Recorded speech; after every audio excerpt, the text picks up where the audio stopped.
আসসালামু আলাইকুম রহমতুল্লাহি ওবারাকাতু। ভাই কৃষি টিভি নতুন একটি ভিডিওতে সবাইকে স্বাগতম। আলহামদুলিল্লাহ, আজকে আপনাদেরকে দেখানোর চেষ্টা করব আমাদের গরুর জন্য কের আনা হবে। আমাদের বাসায় বলা হয় বন, কেরকে বন বলা হয়। আমি আমাদের বাসায় বলি বন আনার ভিডিও আজকে আপনাদেরকে দেখানোর চেষ্টা করবো। আপনারা সম্পূর্ণ ভিডিওটি না টেনে দেখতে থাকেন। আসলে এই বছরটা আমাদের গরুগুলা পালতে অনেক অসুবিধা হয়েছে। অসুবিধা বলতে আমাদের এদিকে বনের খুব শর্ট ছিল।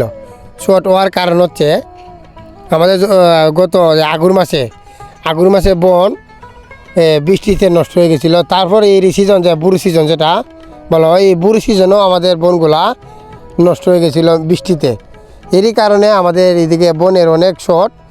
আগুর মাসের বন কিন্তু বেশি পাওয়া যায়, আর এর ধানে বনে কিন্তু নিশ্চিত না, এর ধানে বৃষ্টি হয় ঠিকই, বুড়ো ধান যেটা বলা হয়। কিন্তু গত বছর কিন্তু আগুর মাসেও আমরা বন ঠিকভাবে আনতে পারি না বৃষ্টির কারণে। যাই হোক, এবার বৃষ্টিও হয়েছে না এখন পর্যন্ত। আমরা বন কেনার চেষ্টা করবো, অনেক বন কেনার চেষ্টা করবো ইনশাল্লাহ। যাই হোক, আমাদের এদিকে যারা ধান চাষ করে সবার 2-4টা গরু আছে, তার বন বিক্রি করতে চায় না। তারপরে যারা গরু পালে না, ধান চাষ করে, তাদের কাছ থেকে কিনা লাগে। তেমন একটা বন পাওয়া যায় না আমাদের এদিকে। তারপর আমি সর্বমোট 21 বিঘা জমির বন কিনলাম, আর 4 বিঘা আমাদের নিজের জমি আছে। মোট 25 বিঘা জমি আমাদের এদিকে। 250 থেকে 1 বিঘা এক কানি বলে। যাই হোক, দেখতে পাচ্ছেন কীভাবে বনগুলো আনা হচ্ছে। বলতে আমাদেরও কাজের প্রচুর ঝামেলা। কাজের ঝামেলার কারণে বন আনা গেলে জমিগুলার কাজ, গরুর কাজ। যাই হোক, টমেটো জমির কাজ করা লাগে, সিমের জমিতে কাজ করা লাগে, এবং টমেটো ফাড়া লাগে, সিম ফাড়া লাগে, সব মিলে প্রচুর কাজ।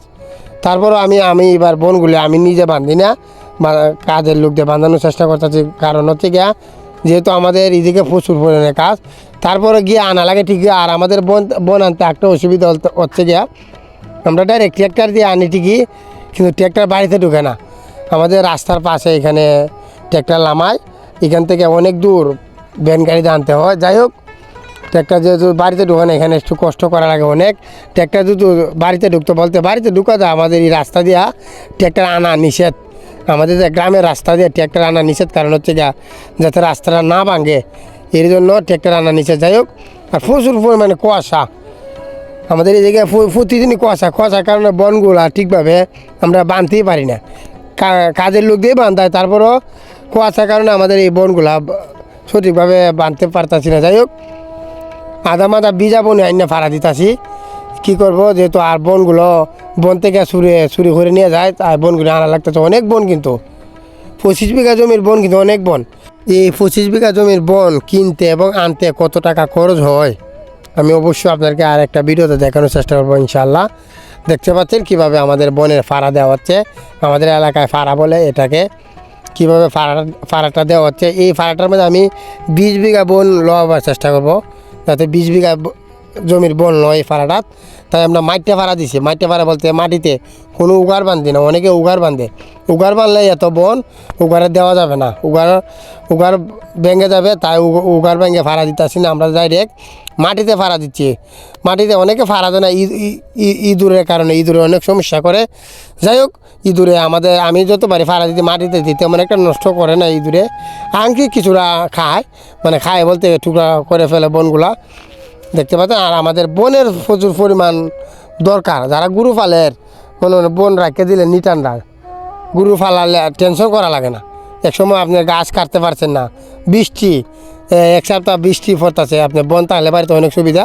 আর দেখতে পাচ্ছেন আমাদের একটা ট্র্যাক্টরে প্রায় 2.5 বিঘা জমির বন এক ট্র্যাক্টরে আমি নিয়ে আসি। দেখতে পাচ্ছেন যে ট্র্যাক্টর ড্রাইভার শফিক ভাই, উনি খুবই দক্ষ একজন বন ভরে খুব সুন্দর করিয়া। অন্য ড্রাইভার যারা আছে প্রায় 1.5 বিঘা জমি বন ভরতারে, আর উনি 2 বিঘা 2.5 বিঘা জমি এক ট্র্যাক্টর লইয়া ফেলে। দেখতে পাচ্ছেন কত উঁচু হয়েছে ট্র্যাক্টরটা। যাই হোক, কে কোথা থেকে আপনারা ভিডিও দেখেন অবশ্যই কমেন্ট করে জানাবেন। আর আমার ভিডিও আপনাদের কাছে কেমন লাগে অবশ্যই কমেন্ট করে জানাবেন। এই বলে আজকে ভিডিওটা এখানে শেষ করে দিলাম। সবাইকে অসংখ্য ধন্যবাদ এতক্ষণ পর্যন্ত আমার ভিডিওটি দেখার জন্য। আসসালামু আলাইকুম ওয়া রাহমাতুল্লাহি ওয়া বারাকাতুহু।